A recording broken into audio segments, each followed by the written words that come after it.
Good morning, everyone. Welcome to our meditation town hall. My name is Kevin. I'll be hosting and running the tech today. As folks jump in here on their video, I just want to have you take a look at what's on deck and what's coming up. If you've been here a while, you've heard about this, but you haven't heard about it from me yet, which is the best way to hear about it. So as you know, very exciting, the first in-person retreat in a long time since the beer virus came a couple years ago, and shut everything down. Lama's going to be teaching at Garrison Institute in March. I hear that interest is high and registrations are doing well, which is exciting. So you might want to pursue that sooner than later if you are interested. But take a look on the website on how to sign up for that and actually get a full several days with Lama in March. So very excited that Dzogchen Center is bringing this back.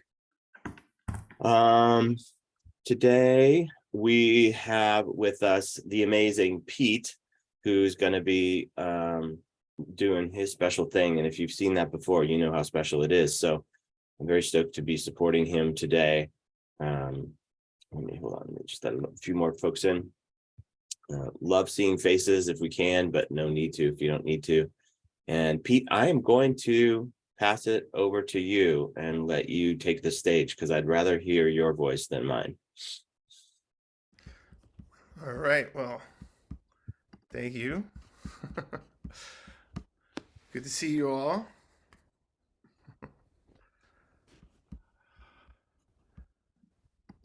Just get this. This is the part about doing tech, knowing the tech too. I'm seeing all this, the waiting room stuff come up. And I got that. Yeah. Okay, cool. I'm just close this window then. Okay. All right.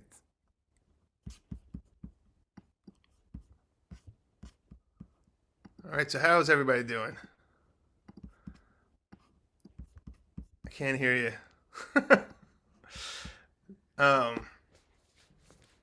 So how many, I guess a raise of hands, how many of you out there do not have overcome afflictive emotions? Well, I see a couple people raise their hand. I just want to see what type of crowd we're dealing with. I wasn't sure if I'm speaking to all. Well, we are speaking all to enlightened Buddhas, but Buddhas who recognize their true nature.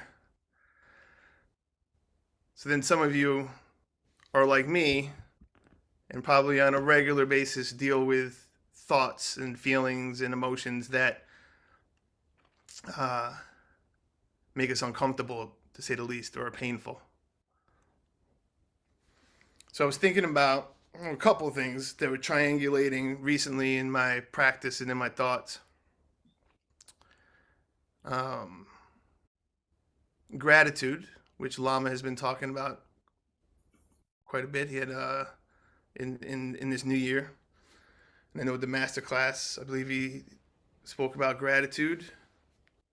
And then last week, Nathan, piggybacking on Lama's talked a bit about gratitude.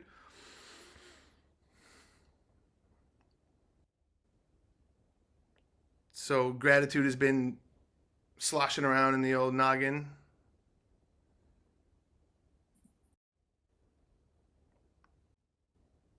And then another, say, concept that I have been fairly focused on the last little while here is awareness.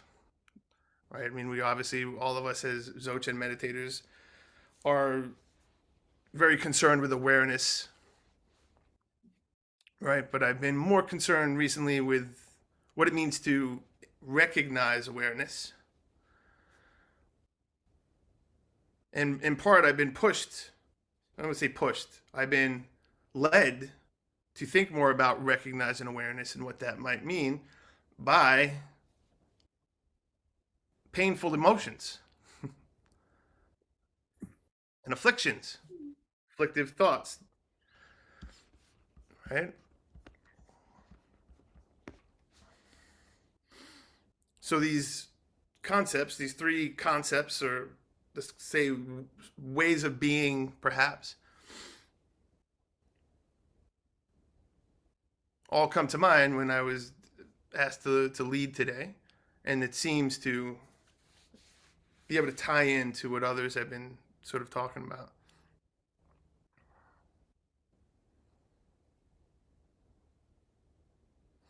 So gratitude, like Nathan had mentioned, like true gratitude,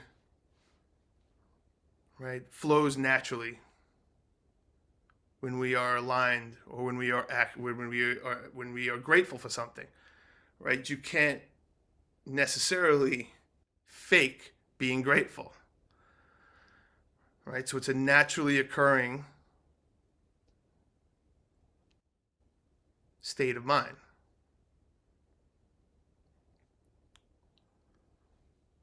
So just as anger is a naturally occurring state of mind, you can't necessarily control if something makes you angry, right? If anger is there, anger is there.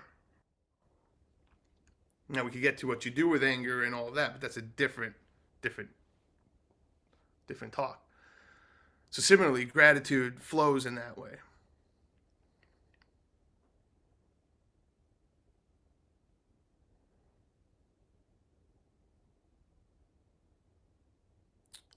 Meister Eckhart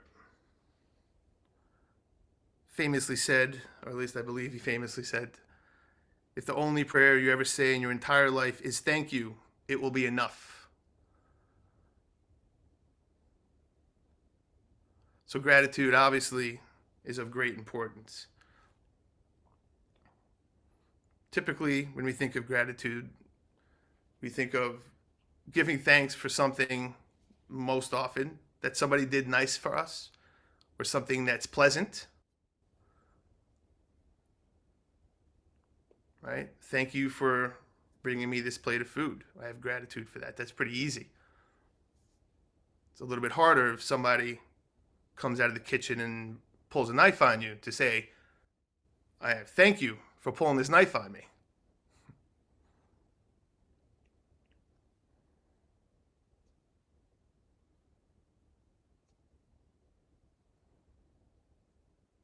However,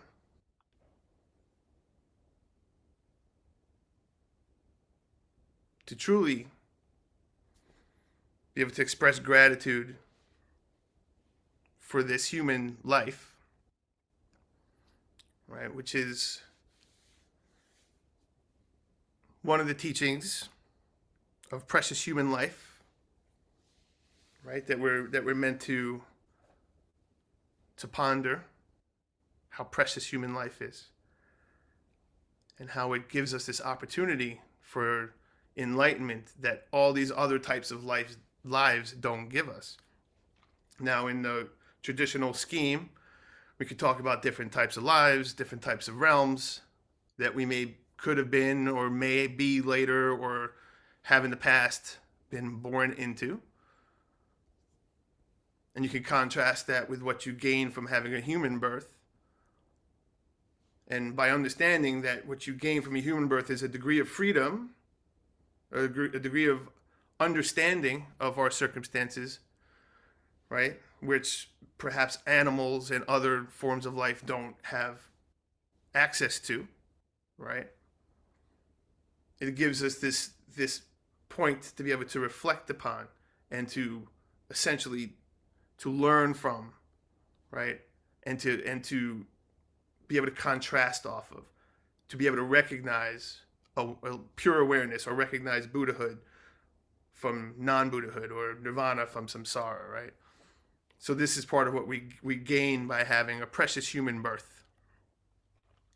So there's essentially, to distill it down, and I'm not an expert in this field, but know enough to make this distinction. there's enough awareness, enough wisdom, and enough suffering to be able to grow our awareness and understanding of this suffering. Whereas if we were perhaps born into a realm where everything was perfect, we wouldn't have this opportunity for freedom because things would just be too good.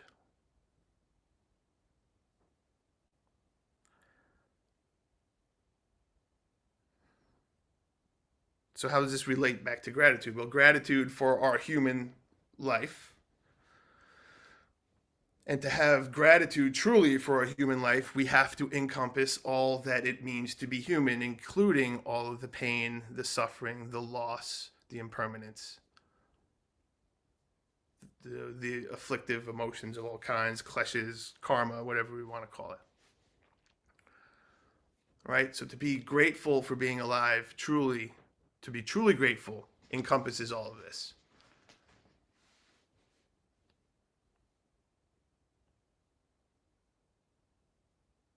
Now that seems like a bit of a harder accomplishment, say, being grateful. We have enough, I mean, I say we, I have enough problem being grateful for the good things that I have. And there are so many blessings. But so much of my days are filled with, oh, couldn't I have done this better? Couldn't this be better? Couldn't this be that? Couldn't that be this? Couldn't this, right? So much of my day is filled, my thoughts.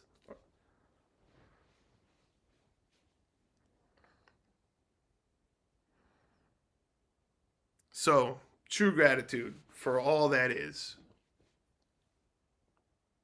love for all that is, acceptance for all that is, all these, right? This is the goal of what we're doing, right? This is the goal of Dharma, the goal of a spiritual life, or an authentic spiritual path, let's say.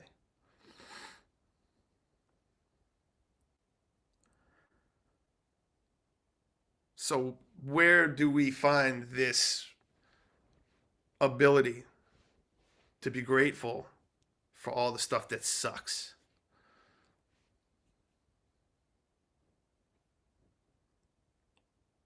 Well, this comes to the third point that I've been thinking about quite a bit, and that's awareness.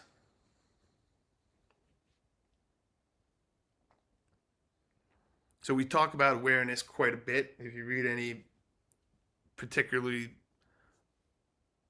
Tibetan Buddhist texts, awareness is very, very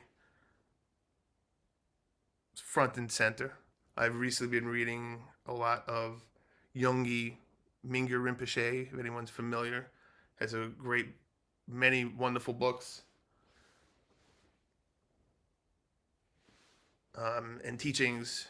I was looking to see if I had one here, but I don't. I lent it to somebody. But The Joy of Living is a really wonderful book. If folks are looking for a book to read, I highly recommend. Also, In Love with the World is another book of Yogi Mingyur Rinpoche. He is my age or so, and is a recognized tulku and the like. And he talks a lot about awareness, and he puts a lot of the teachings into very, I would say, into Western terms very well, especially in the books, and even bringing in some of the sort of science terminology and physics and stuff to sort of help to guide the explanation of what some of these things are and how they could be. Right. So awareness, what does it really mean? I mean, it just essentially means to know, right? Not to know anything in particular, just to know. So awareness is always present, right? Because there's always something that knows something in our conscious life, in our existence that we know. There's always something that knows something. Right? So it's just it's the quality of knowing, period. Lama often says awareing.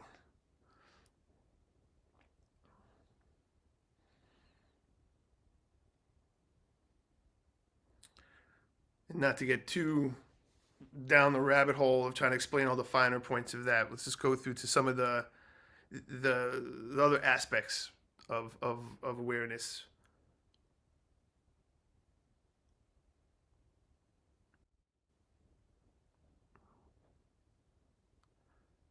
So the key to happiness, it is said, is recognizing awareness. And awareness is the essence of meditation and the essence of the path that we're on.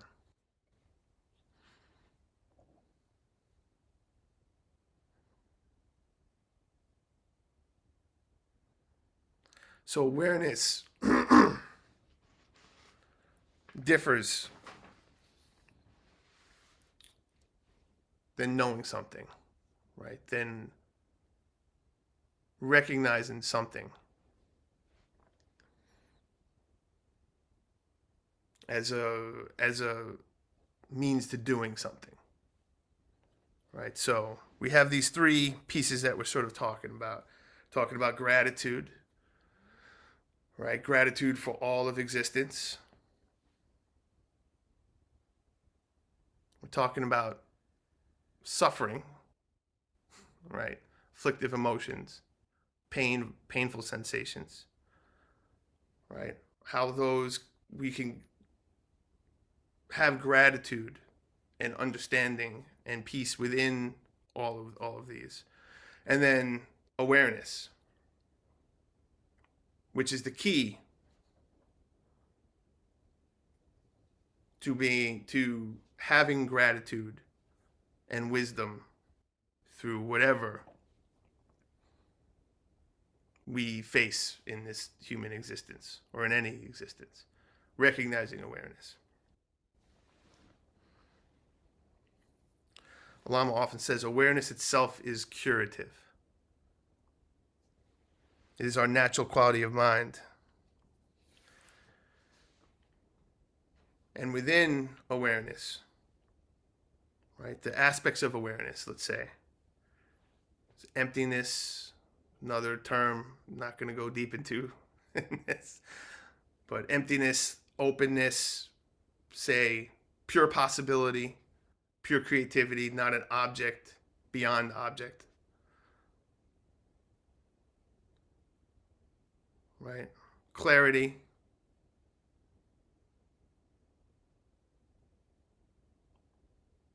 wakefulness, clarity, wakefulness, right? And naturally, these are all natural aspects of awareness. And then love and compassion as a natural aspect of this pure awareness, right? Which Lama often says, pure awareness is the pure, unfabricated Buddha within.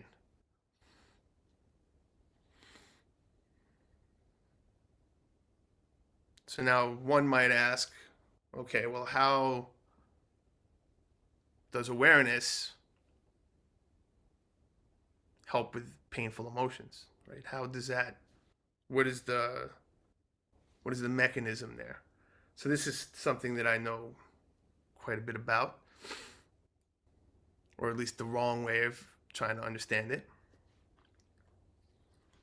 So in my experience, I've dealt often many different times to many different degrees with anxieties of all kinds, different kinds, from more general anxiety to, let's call them, phobias of different kinds that have developed from certain circumstances within my life.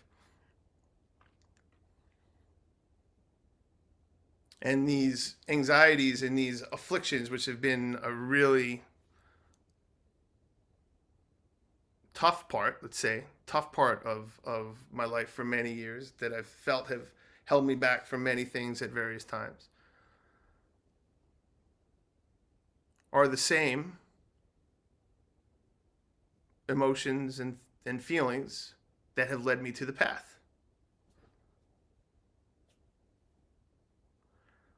these very anxieties and fear and anger and the the need to understand how to deal with them in order to continue that have led to the Dharma and have led to me be speaking with you now. And I think if we all look into our own circumstances, we will see something similar.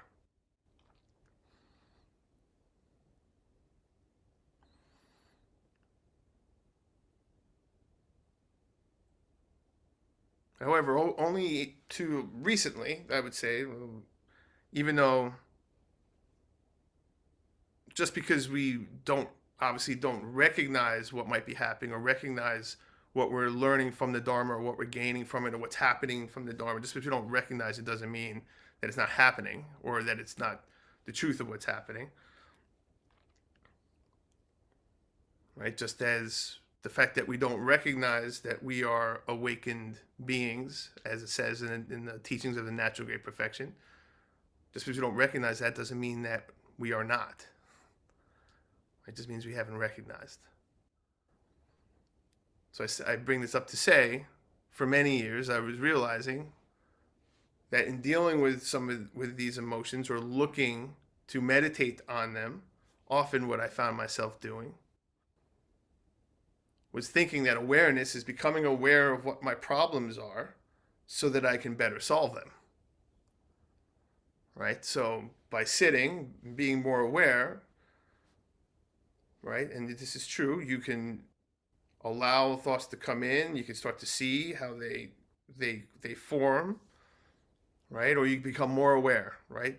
Of what might be, of what your feelings might be. In some cases, we've all heard the saying that ignorance is bliss. At times, I've wondered if becoming aware of all these things is in fact not worse than just not knowing they're there and just pretending that they're not. Because you become more aware of all of these clashes and issues and weird ways of thinking about things, right? As you sit, you become aware of all these aspects more than you were before, and they just seem infinite. And how can you solve infinite problems? Right? And I've seen many teachers talk about their students or themselves sitting, and then when they start meditating, they feel like they're getting worse. Well, they're just becoming aware of what their mind is doing. Right? So for many years, I've been sitting now and seeing problems come up, and me being wanting to be a good Buddhist, wanting to be compassionate, wanting to be loving, right, and wanting to be wise, wanting to be peaceful, have been berating myself like, what the hell is wrong with me?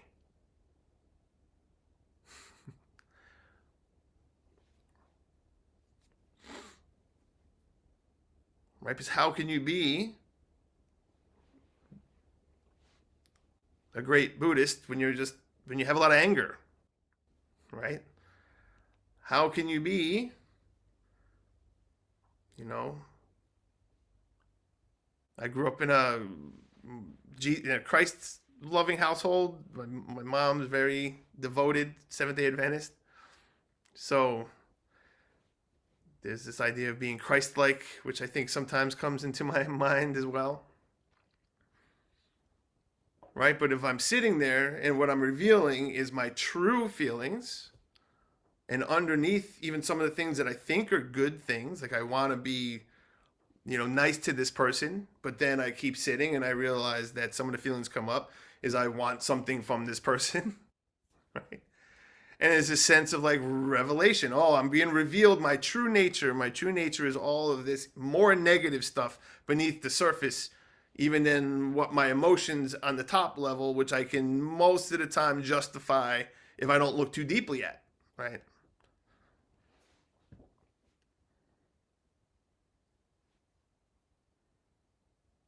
However, Awareness is the key, right, to meditation.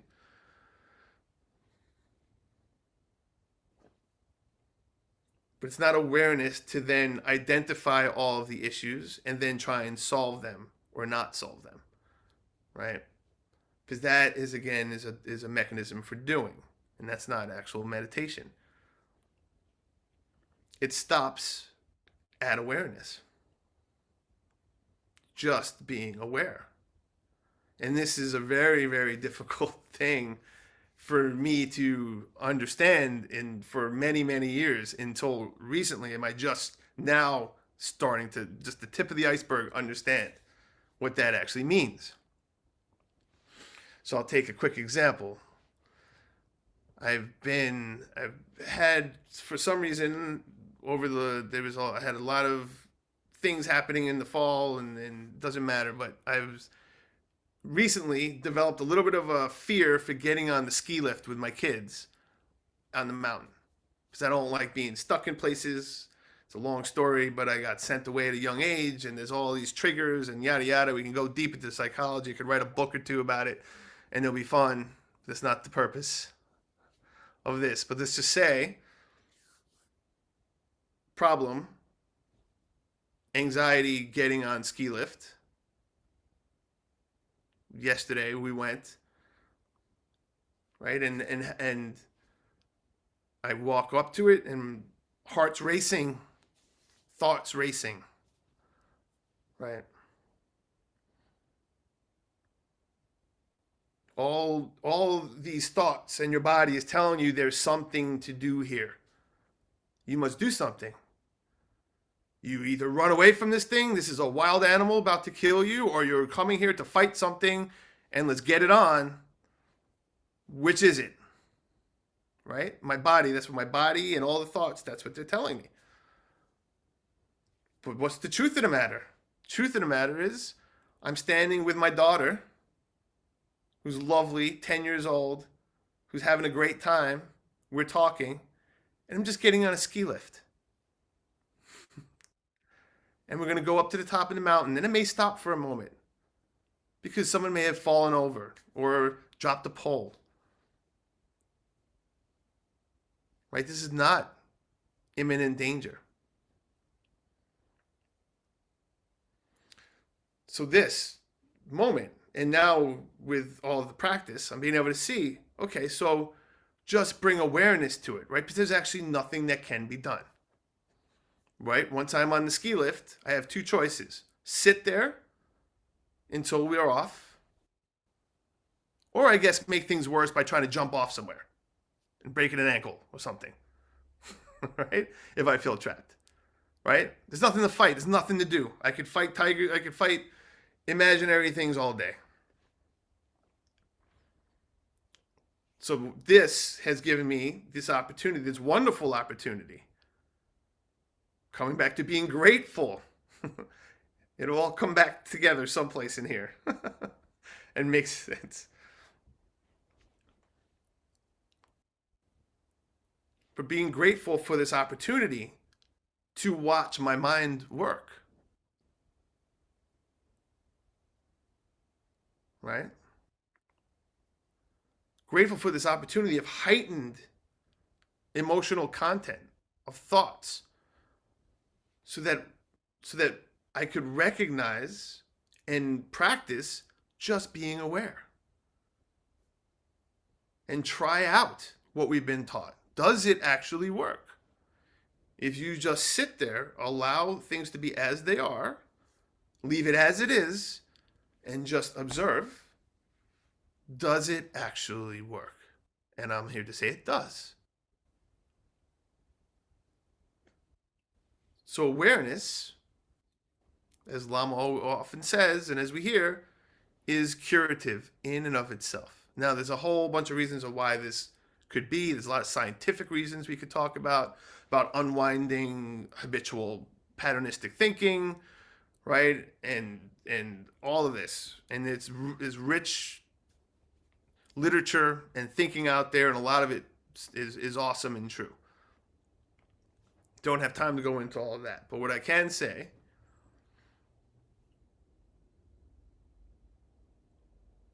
And this is just an example. Over the last 6 months, I've been having a lot of opportunity as I'm going through quite a few changes to just work with just being aware. So again, right, just to quickly recap what we're saying, what I'm saying about this awareness, right? Rather than in the past, if I'm dealing with an emotion, I've always been very sensitive, right? So mistaking sensitivity for awareness is also a thing I'm sure many of us do, right? Oh, I feel, being aware that I feel something, right? And then getting into that feeling and trying to unwind it, trying to make it go away, trying to think about how it could be helpful, like conceptualizing off of the feeling is not just being aware, right? So that's why Lama always says, leave it as it is, right? Allow it to come and go, come and go. And it's a very, very tiny little distinction, almost imperceptible until you start, for me, until I started allowing more and more and trying to recognize awareness, like actively recognize it. Because of course I thought I had recognized it already. I had glimpses of it, and I thought I was all up in it and knew exactly what was going on until these afflictive emotions that I thought I had completely gotten over started coming back.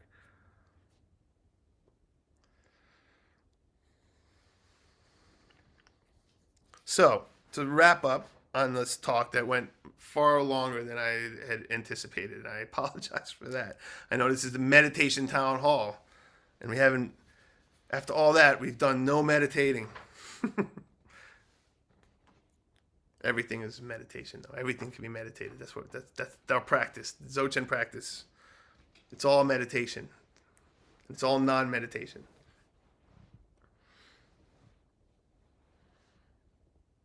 Right? Gratitude, in order to have the fullness of gratitude in our hearts, to have gratitude for all that happens, all beings, whether they upset us or not, all circumstances, whether we have attachment or aversion or whatever we have to them, whether we like them or not. And we can't fulfill this gratitude and have this ever-flowing gratitude and love in our hearts without taking in the pain and understanding our pain and suffering and understanding our afflictive emotions and allowing them to be and to be grateful for them as part of the path and part of the isness of being alive as a human. And the way, the path to that is awareness, recognizing awareness again and again, being able to come and sit with the pure awareness, the pure knowingness of being, because that awareness naturally unwinds our habitual ways of thinking about things and naturally flows out of it clarity, creativity, love, and compassion. And we can check it out. So, with that, let's give it a shot.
Now just sitting.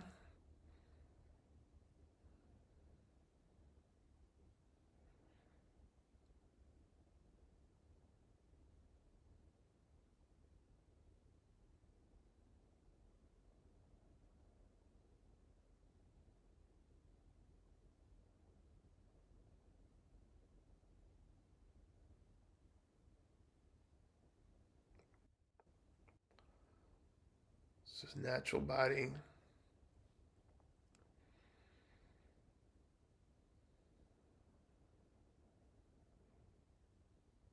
Just a little, bring a little bit of alertness to our spine, a little bit of straightening up, and then relaxing everything else. Just relaxing our body, a little straightness in our spine.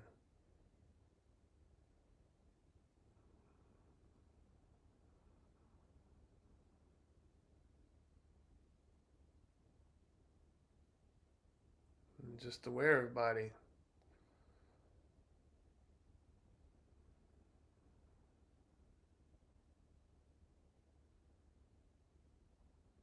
One of the keys to our awareness practice and recognizing awareness in any time of the day is relaxing.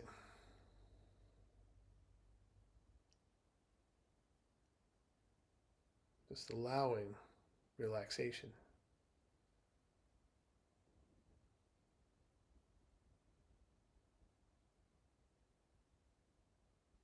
So, resting is a good word. So, rather than focusing on our body, resting our attention on our body. So, just sitting.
Now, the second part of our introduction practice, just breathing.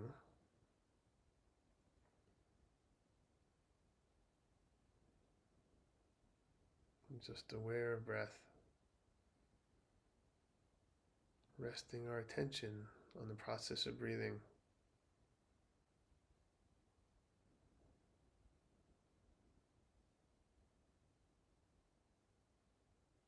Natural breath and energy.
So now we're just sitting, aware of body, just breathing, aware of breath. resting our attention on our body and our breath.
Now just being,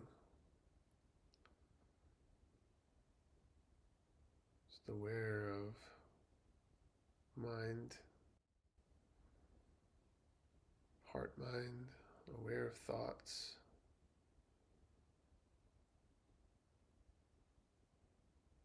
emotions,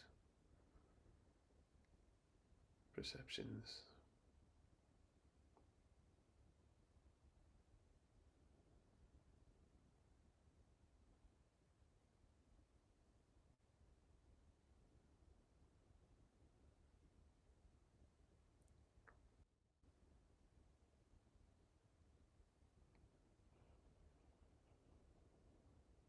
Just natural mind.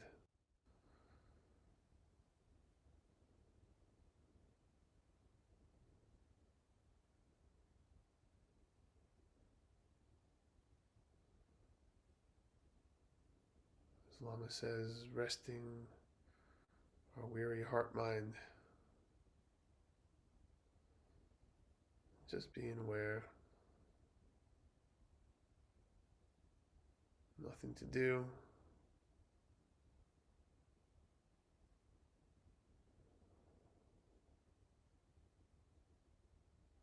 Natural.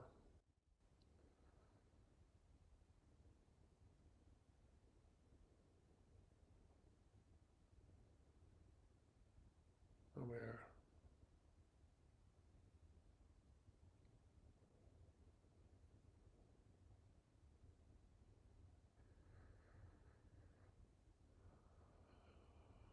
So our eyes open, mouth open, whole body relaxed, unrestricted.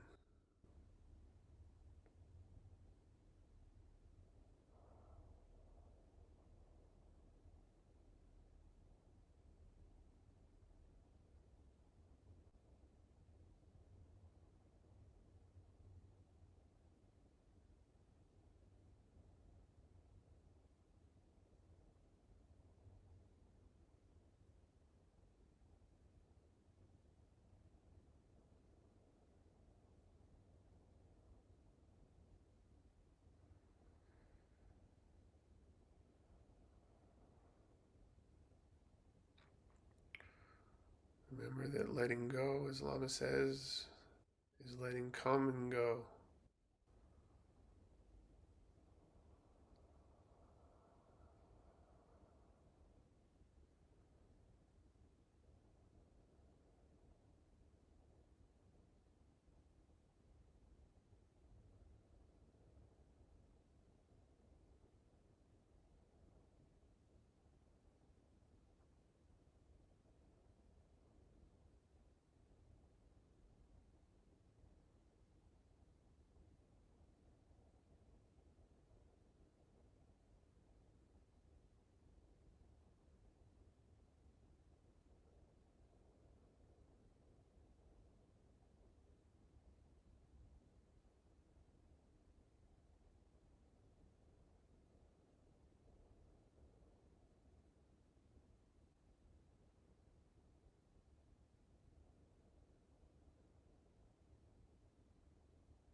As we're just sitting,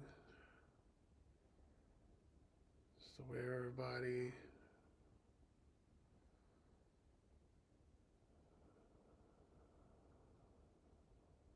resting our attention, aware of breath, just resting our attention, aware of mind, heart, mind, resting our attention.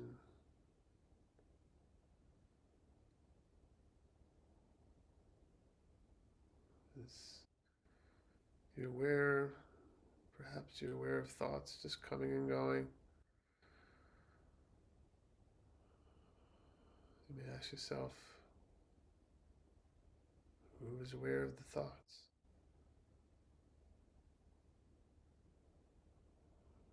Who or what is aware of your experience?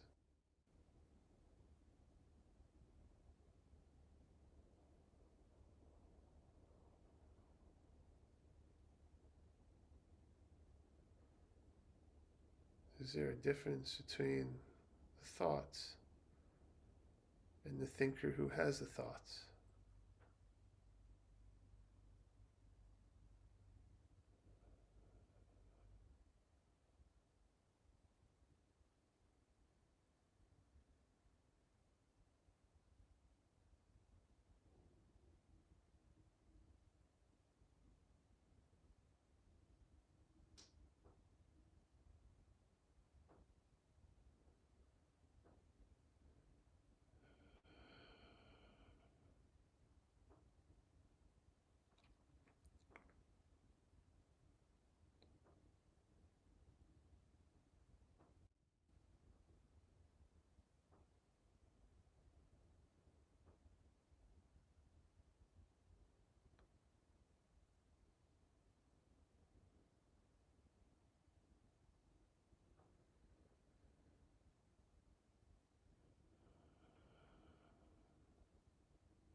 Nothing to do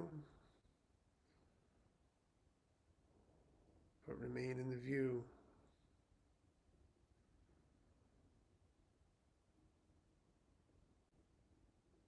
just aware.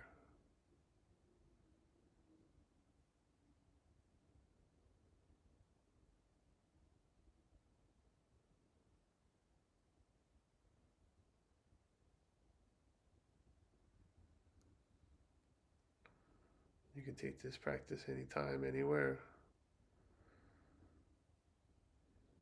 Just aware of body, relaxed body, aware of breath.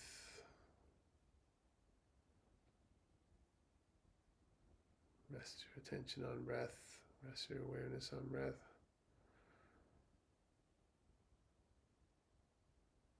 And aware of thoughts and feelings. Just aware, leaving them as they are. Leave it as it is.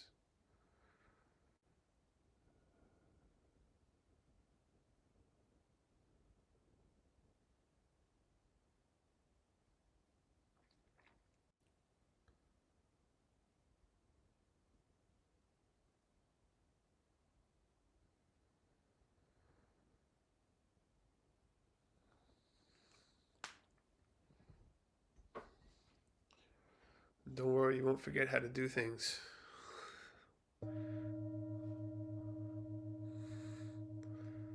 Doing will all come back to you.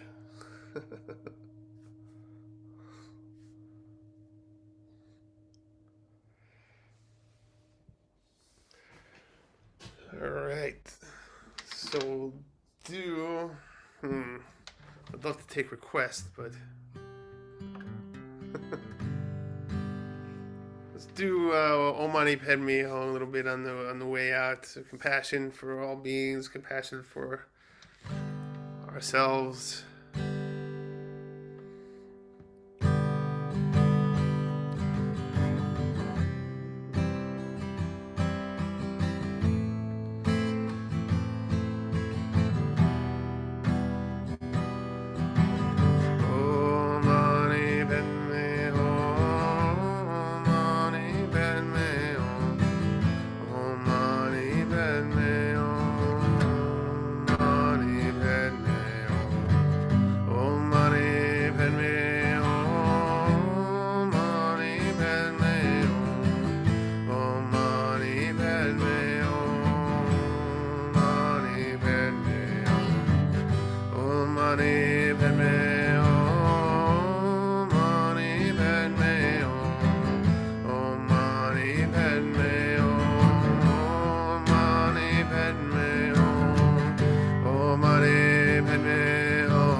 And we see the closing prayers, Lama Surya Das's prayer up on the.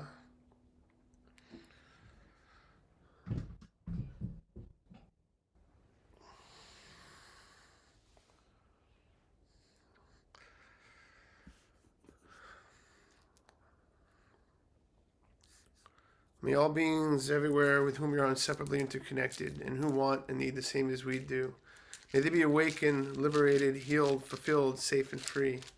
May there be peace and harmony in this world, and an end to war and violence, poverty and hunger, inequality and oppression, greed and cruelty, pandemics, famine, droughts, earthquakes, all kinds of natural disasters. May all be free from fear, harm, danger, anxiety, and insecurity. And may we all together complete the miraculous spiritual journey.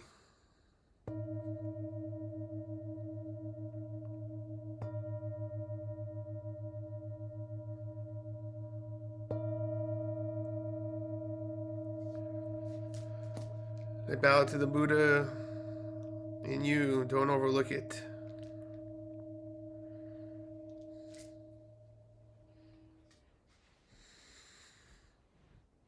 Can we all give it up for the musical talent and everything for Pete? Reactions, emojis, thumbs up, claps. That was awesome. As always, Pete, you are the man.